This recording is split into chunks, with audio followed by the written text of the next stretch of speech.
Before this story begins, remember, every legend has a hidden truth. The rise of the Latin kings isn't just about crime, it's about power, pain, and survival. If you want to uncover what really happened behind the Golden Crown, stay with us until the end. Subscribe, turn on notifications, and join our community of truth seekers. Every week, we expose the untold stories that shaped history and reveal the ones still happening today. Don't blink. This is the birth of the Latin kings, the mafia that turned pain into power. It was 1954, and Chicago was a city split by invisible borders.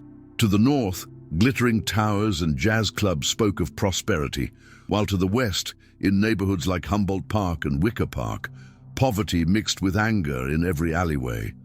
The Puerto Rican community, newly arrived from the island, carried suitcases full of dreams and Spanish words that few Americans wanted to hear.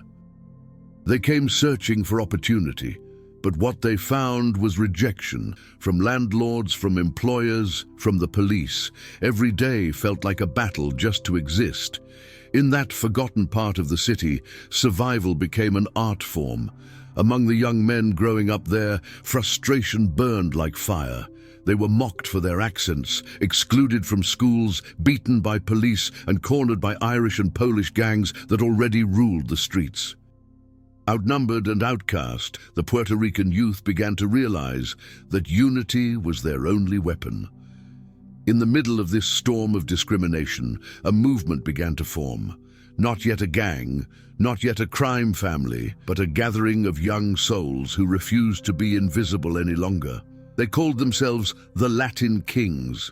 At first, there was nothing royal about them. Their meetings were held in basements, churchyards, and abandoned lots. They shared food, stories, and a dream of dignity. They created symbols, a crown, 5 points representing love, honor, obedience, sacrifice, and righteousness.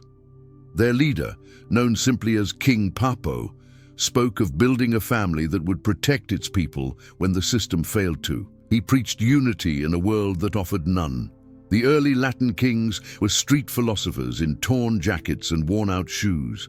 They didn't have money or influence, but they had pride, and that was enough to make the city take notice. Soon the gold and black colors began to appear on walls and jackets, a silent declaration of existence. For the first time, young Latinos in Chicago had something that felt like power. When they walked together, people moved aside. When they spoke, they were heard. The Latin kings became more than a group. They became a statement that the Puerto Rican community would no longer bow to anyone. But with every symbol of pride came the temptation of power. And in a city ruled by violence, power was always paid for in blood. The streets of Chicago were a battlefield of identities. Irish gangs controlled the bars, Italian crews controlled the unions, and the African American communities were fighting their own wars against police brutality. In this melting pot of hostility, the Latin kings learned that respect was earned through fear. Police began to crack down on them, treating every member as a criminal. Each arrest, each beating, each humiliation by the authorities pushed the group further from their original dream. The Latin kings began to organize like soldiers. They established ranks, codes, and loyalty oaths. Betrayal was punished severely. What started as protection became power, and power soon demanded control. By the 1960s, the Latin kings were no longer a small neighborhood group. They had a structure that mirrored the military, with crowns commanding different sections of the city. Every new member went through initiation rituals that tested loyalty and endurance. The group's sense of brotherhood became almost religious. They prayed together, they fought together, and they mourned together when one of their own was lost. The police saw them as a dangerous gang, but inside the community, many still viewed them as guardians. Mothers whispered that the kings protected the children when the cops would not. In the chaos of Chicago's streets, the line between hero and criminal became impossible to see. One night in 1963, during a community festival in Humboldt Park, a brawl broke out between the Latin kings and a rival gang. Knives flashed, sirens wailed, and when the dust settled, 2 young men were dead. It was a turning point. The newspapers painted the kings as cold-blooded killers. City officials promised to clean up the Puerto Rican neighborhoods, sending police squads that raided homes without warning. Every arrest filled the jails with more angry young men, and inside those walls, the Latin kings found new strength. Prison became their university, a place where they studied organization, strategy, and survival.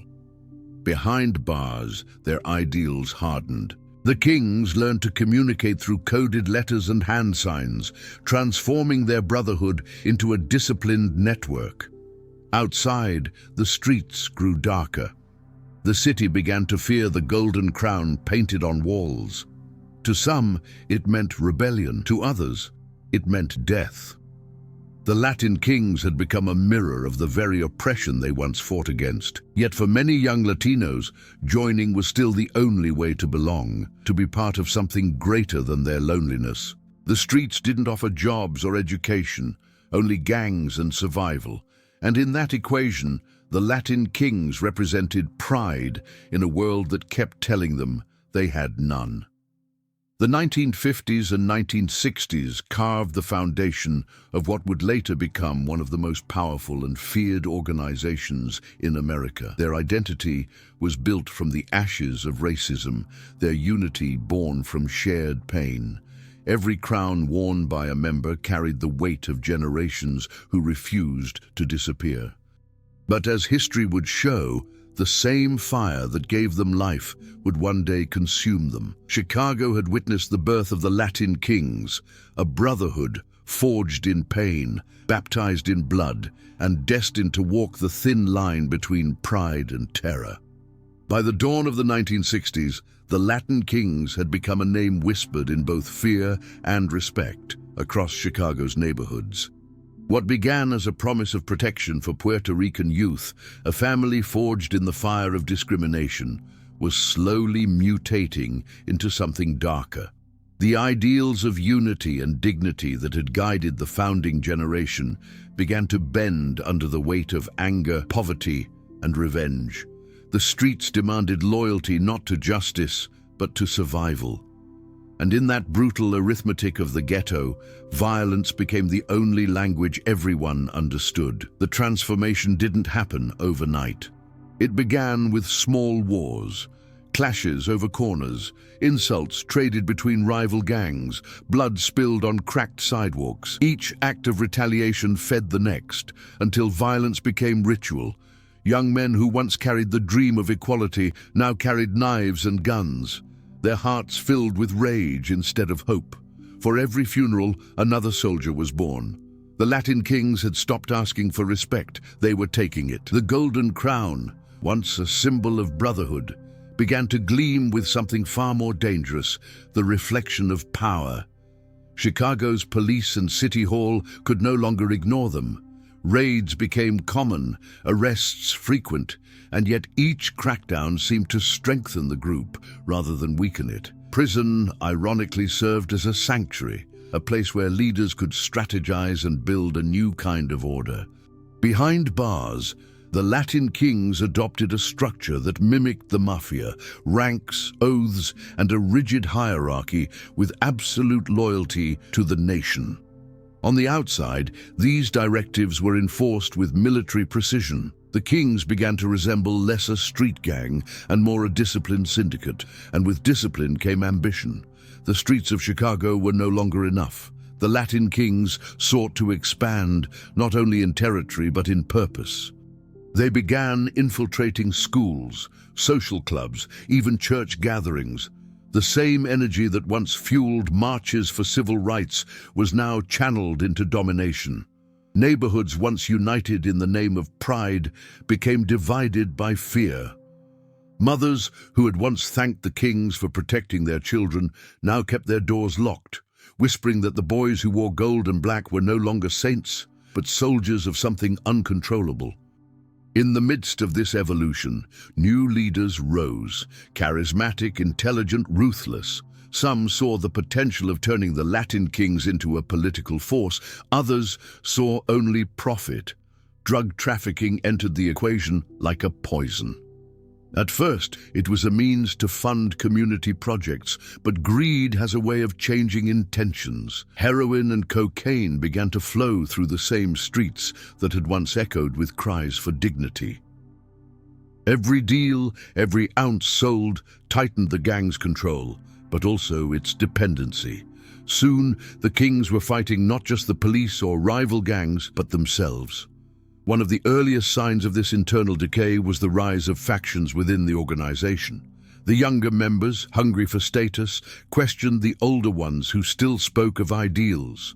Disagreements turned into executions. The code of brotherhood became a code of silence. To betray the crown, even in thought, was to sign your own death warrant. Amour de rey, the love of the king, once meant unity. Now it meant obedience, or a bullet. The 1970s brought new waves of chaos. Chicago's crime rate soared, and the Latin kings were at the center of it. Drive-by shootings, turf wars, extortion rings, the Golden Crown was now stained with blood. The media labeled them the most violent Hispanic gang in America. But inside the nation, there was still a strange sense of pride. Members believed they were fighting for something greater, that every act of violence was justified by survival. The line between protector and predator had long vanished, replaced by an unspoken law. If you are not feared, you are forgotten. For the community, the Latin kings had become a double-edged sword. They were both the shield and the blade. In some neighborhoods, they still distributed food, helped families in need, and kept order when the police turned a blind eye. In others, they became the very monsters they once swore to fight. Extortion, intimidation, and control replaced solidarity. The same streets that gave birth to their movement now trembled under their rule. Law enforcement responded with equal brutality. Mass arrests, surveillance, and infiltration became the norm. But for every king taken down, another rose to take his place. It was a hydra that thrived on persecution. The more the system tried to crush them, the deeper they rooted themselves into the fabric of the city. They had become more than a gang. They were a reflection of everything America refused to see: inequality, neglect, and the rage of a generation left behind. By the late 1970s, the transformation was complete.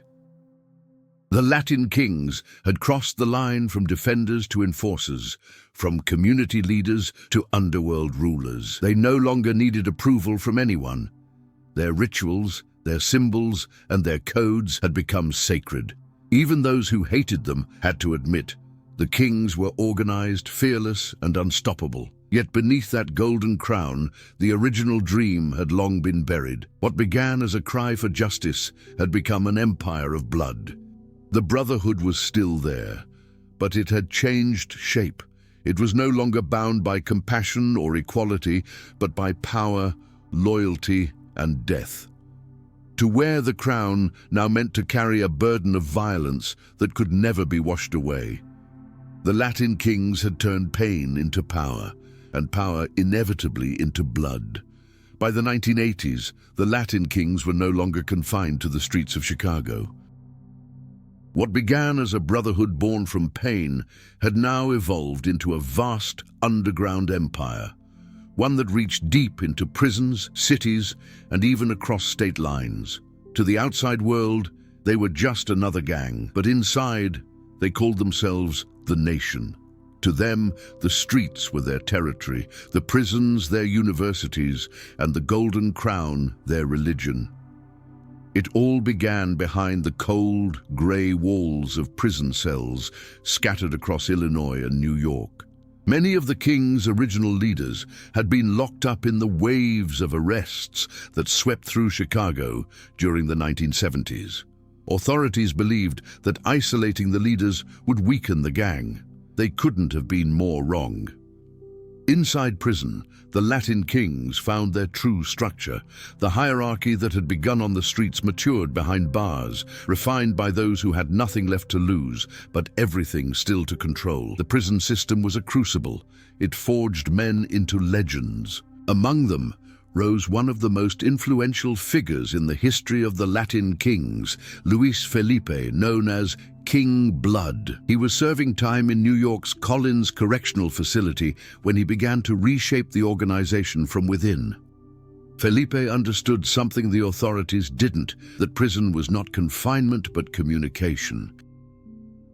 Through letters smuggled out, coded messages written in invisible ink, and loyal emissaries visiting on the outside, he built a structure that connected every Latin king chapter from New York to Chicago. The result was an empire with one voice, one creed, and one king at its center. Felipe's writings became doctrine. He mixed Catholic prayers with codes of conduct, merging religion and gang loyalty into a sacred philosophy.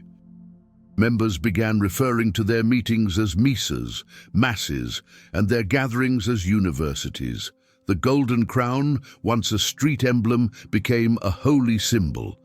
The 5 points of the crown represented love, honor, obedience, sacrifice, and righteousness. Principles that mirrored faith but served control.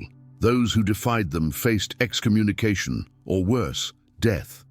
To many, King Blood was not just a leader. He was a prophet of the streets. Outside prison, the nation's influence spread like wildfire. In New York, chapters appeared in the Bronx, Queens, and Brooklyn. In Connecticut, Massachusetts, and even Florida, the Latin kings established new territories, blending local street culture with the traditions of the Chicago founders. By the late 1980s, law enforcement estimated that there were tens of thousands of active members across the United States. Their communication network was extraordinary. Orders given from inside a solitary confinement cell could trigger coordinated attacks, recruitment drives, or peace pacts hundreds of miles away. For many of its members, joining the Latin kings offered identity and purpose in a world that seemed designed to forget them.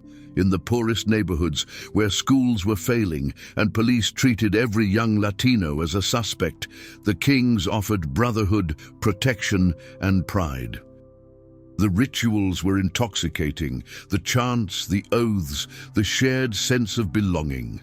For a generation of youth growing up surrounded by violence, the nation was not just a gang, it was a way to matter. But power always comes with a price.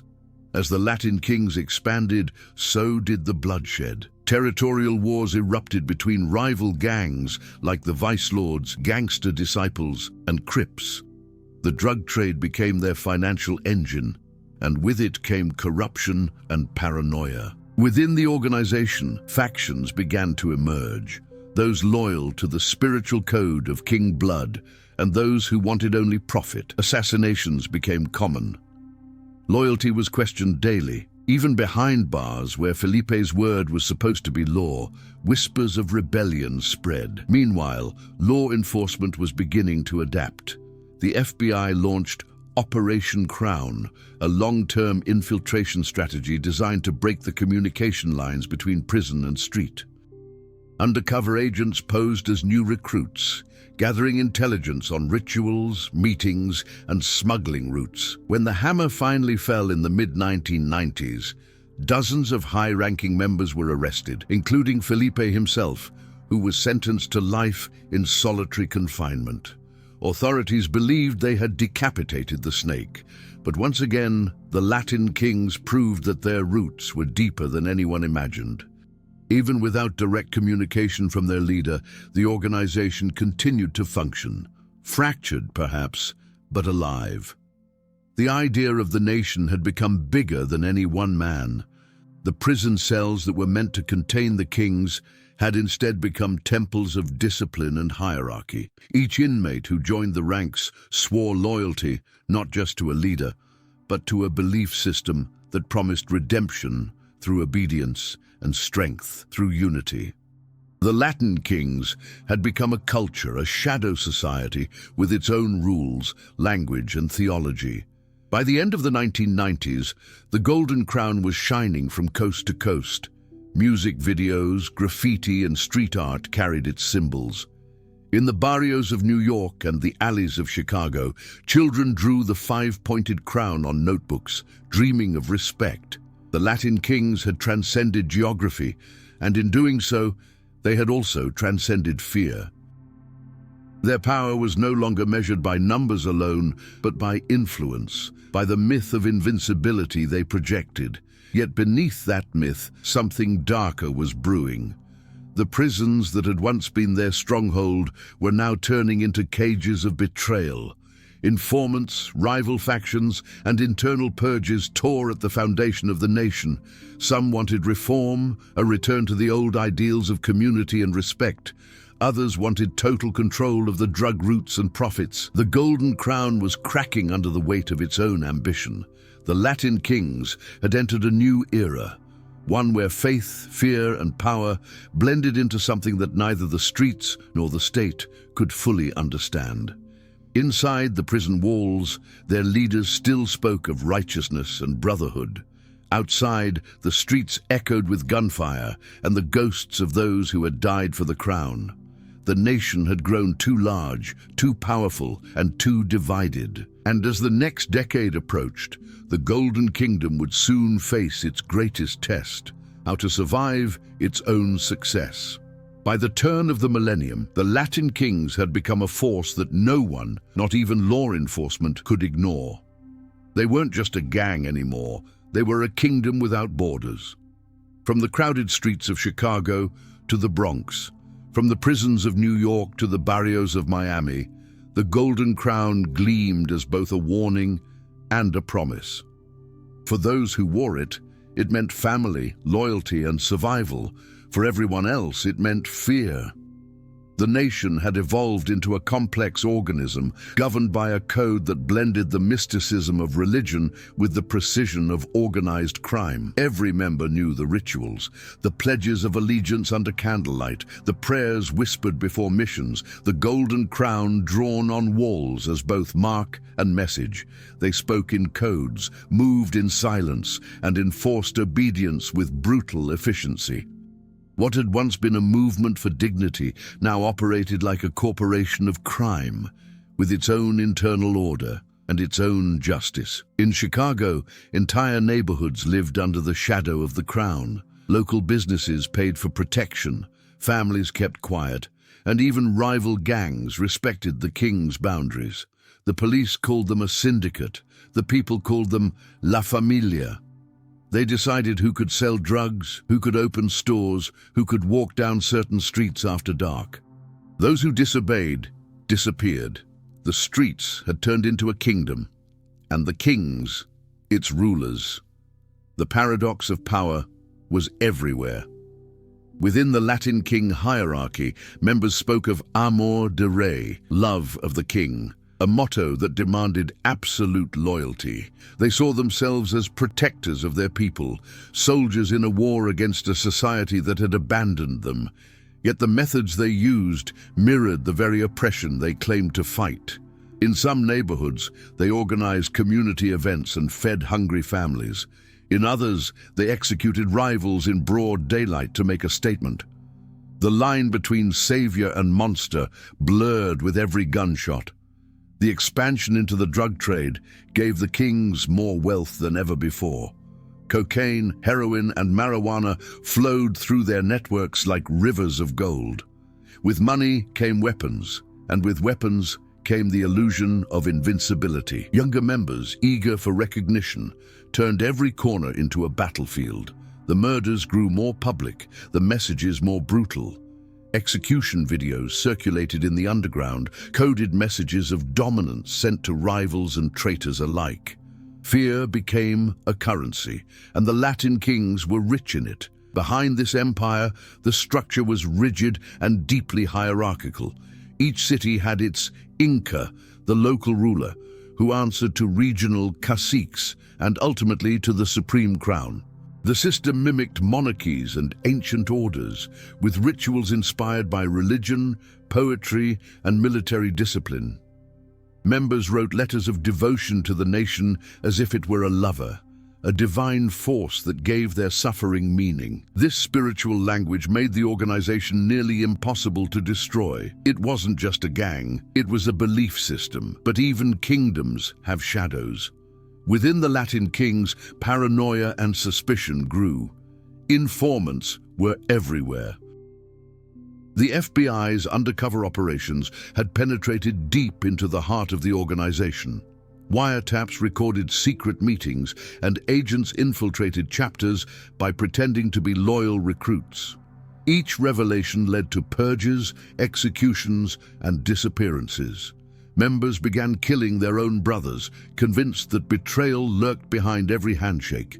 The once sacred concept of amour de re became a justification for murder. In Chicago, the war for control reached its peak in the early 2000s.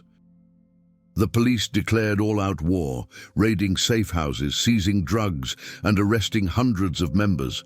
But the harder the system fought, the more the kings adapted. They operated like ghosts, shifting tactics, recruiting teenagers from broken homes, and expanding into suburbs where no one expected them. Schools, parks, and housing projects became their new territories. Their graffiti, the golden crown with 5 points, marked every wall like a silent declaration: "We are still here." The reign of fear extended far beyond violence. In prison, members enforced the same code of silence and loyalty. New inmates were given lessons in discipline and obedience.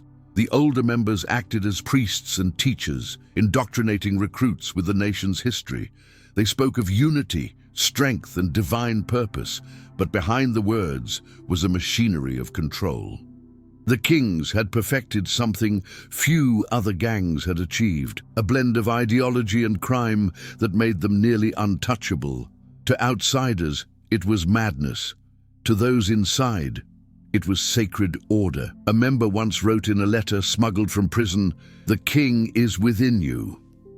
When you die, the crown remains." It was a chilling reflection of how deeply the Latin kings had fused identity with destiny.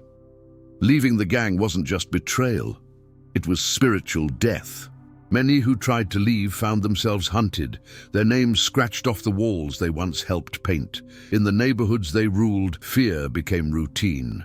Parents warned their children not to look at certain men, not to wear certain colors, not to ask questions. Police sirens no longer shocked anyone. They were part of the city's background noise. Reporters who tried to expose the organization received threats, and witnesses vanished before trials. The reign of fear wasn't loud or theatrical, it was quiet, suffocating, systematic. It was the kind of fear that doesn't scream, it whispers that there is no escape. Yet even in this darkness, the contradiction of the Latin kings remained haunting. Many members still believed in the old ideals of unity and pride. Some chapters began community programs, cleaned up streets, and tried to distance themselves from the bloodshed. But the legacy of violence was too heavy to escape. The golden crown, once meant to symbolize strength and brotherhood, had become a symbol of dominion and control, a warning carved in gold. By the time the 2000s drew to a close, the Latin kings stood as one of the most organized and feared groups in the United States. They ruled through loyalty and terror, through faith and death. The streets had indeed become a kingdom, but its throne was built on pain. And in every corner of Chicago, New York, and beyond, people whispered the same truth. Once the crown touches your head, it never truly comes off. Power had brought the Latin kings everything they once dreamed of: respect, control, and fear. But it also brought something they never expected: betrayal. Every empire built on loyalty eventually discovers how fragile that loyalty really is. For the Latin kings, the greatest threat no longer came from the police, rival gangs, or even the government. It came from within. The golden crown that once unified thousands of young men began to fracture under the weight of greed, ego, and distrust. The nation was bleeding, not from its enemies, but from its own veins. It began quietly, with whispers in prison yards and secret meetings in city basements. Some members accused the leadership of abandoning the old values, the ideals of respect and unity that had defined the early years. Others argued that those ideals were dead and that the only law that mattered was profit. The Latin kings had grown too large, too spread out. Chapters in New York, Chicago, and the Midwest no longer followed the same rules. Each Inca believed himself a king in his own right, and when kings fight for power, the kingdom always burns. The FBI had learned long ago that infiltration worked best when the enemy was already divided. Agents began exploiting the cracks, turning small disputes into civil wars. Informants were paid, secrets were leaked, and rumors were planted. The line between loyalty and betrayal blurred until no one could tell friend from foe. In Chicago, a single accusation could mean death. Entire chapters were purged, their leaders executed by their own brothers on orders from men they had never met. The code of amor de re, love of the king, was twisted into a commandment of absolute obedience. To question leadership was treason. To leave was suicide. Inside the prisons, where the Latin king's power had once been absolute, paranoia spread like fire. Inmates began killing each other over rumors of cooperation with authorities. Some called it purification, others called it madness. Even those who still believed in the original teachings of King Blood found themselves trapped in a machine they no longer controlled. The nation had become a beast that fed on itself. Every act of violence created new enemies. Every punishment justified another war. Luis Felipe, King Blood, still ruled from his solitary confinement cell, but his influence was slipping. His letters, once considered sacred, were now interpreted differently by every faction. Some worshipped him as a prophet, others blamed him for their imprisonment and the blood that stained their streets. His words, "The king never dies," echoed through prison corridors like a curse. The Latin kings had grown beyond their creator, and like any creation, they had turned against their own god. By the mid-2000s, internal wars erupted across multiple states. The Latin kings in Chicago were fighting their counterparts in New York for recognition and power. Sub-factions split into rival groups, bloodline kings, almighty kings, and independent cliques, each claiming to be the true heirs of the crown. Murders that once targeted outsiders now targeted brothers. In 1 year alone, more Latin kings died at the hands of their own members than from rival gangs. The nation that once called itself a family had become its own executioner. Law enforcement capitalized on the chaos. Undercover operations like Operation Broken Crown infiltrated the highest ranks, gathering evidence through wiretaps and double agents. Courtrooms across the United States began to fill with members turning state's witness. The sacred oath of silence, omerta, was shattered. Prosecutors used recorded meetings, coded letters, and even funeral speeches as evidence. Each trial stripped away another layer of myth. The golden crown that had once symbolized power now stood for paranoia and self-destruction. For many members still loyal to the dream of unity, this was the ultimate tragedy. They remembered the original purpose, to protect their community, to create brotherhood in a world that despised them. They had joined out of pride, not greed. But now, that pride was weaponized against them. Young recruits were manipulated by older leaders to commit murders in the name of honor. The moral lines had vanished. What remained was an organization where every smile could hide a knife. Stories from those years became urban legends. Kings executed in basements lit only by candles. Their blood spilled on the same symbols they once swore to defend.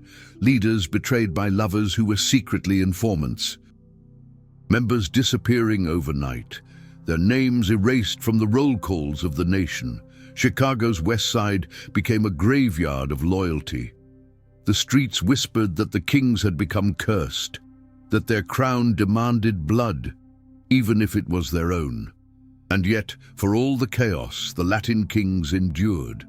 That was their paradox.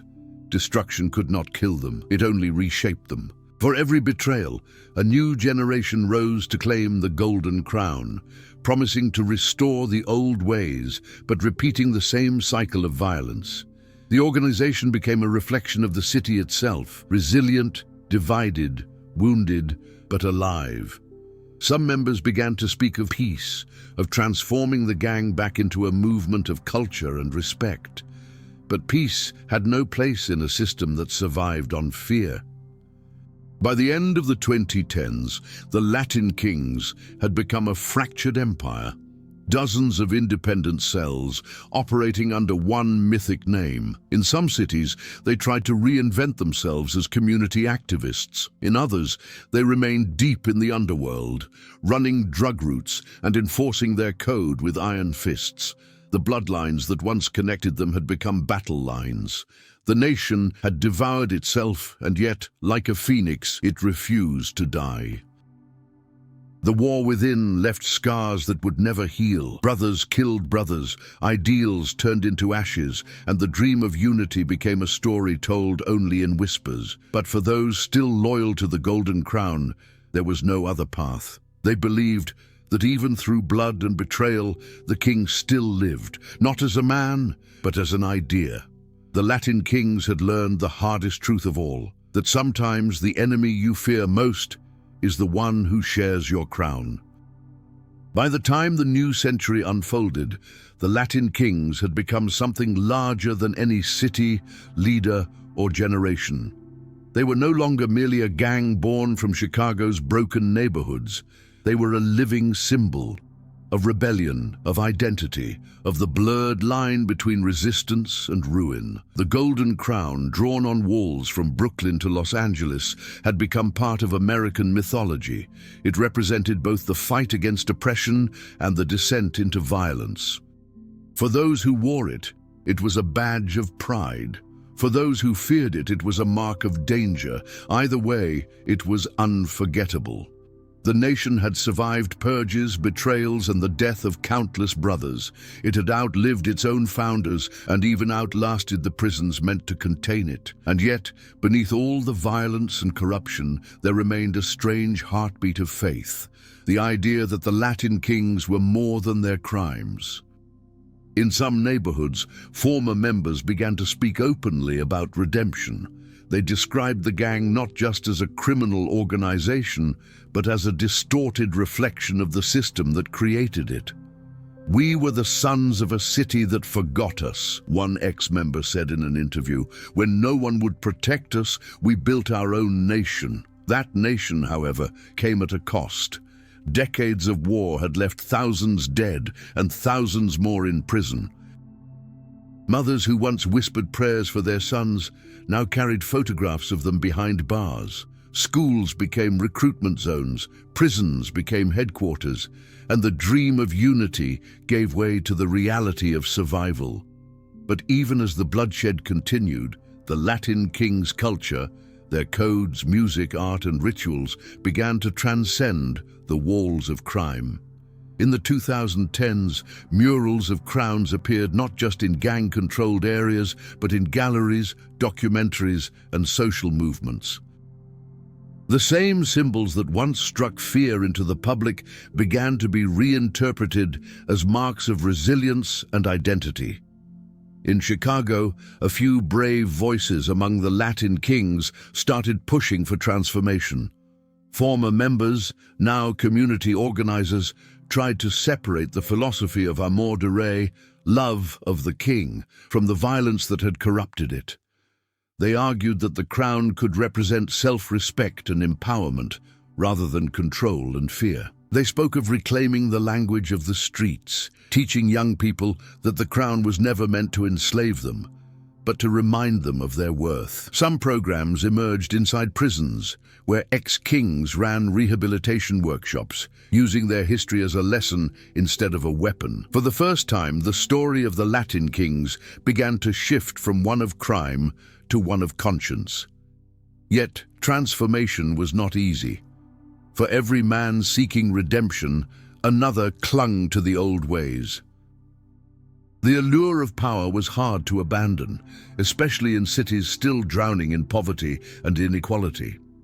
Law enforcement remained skeptical, calling the reformed kings a facade for ongoing criminal operations. Some activists were killed, others silenced, and many disappeared from the movement entirely. Still, the idea persisted that even the darkest legacy could be rewritten. In the struggle between the gang's violent past and its hopeful rebirth, America saw a reflection of itself, a country built on contradictions, haunted by its own cycles of power and pain. The Latin King's influence also rippled through culture. In hip-hop, poetry, and street fashion, the Golden Crown became an aesthetic of defiance. Artists and filmmakers began exploring the duality of the gang's image, the pain that birthed it, and the pride that sustained it. Documentaries captured former members weeping as they described both the beauty and horror of belonging to something so powerful. Sociologists compared the Latin Kings to revolutionary movements born out of systemic exclusion. The narrative evolved from condemnation to contemplation. The kings were no longer just criminals, they were symbols of a society that had failed to understand the cost of abandonment. Still, the shadows of the past refused to disappear. In some cities, new generations of Latin kings continued the old cycle of drugs, territory, and revenge.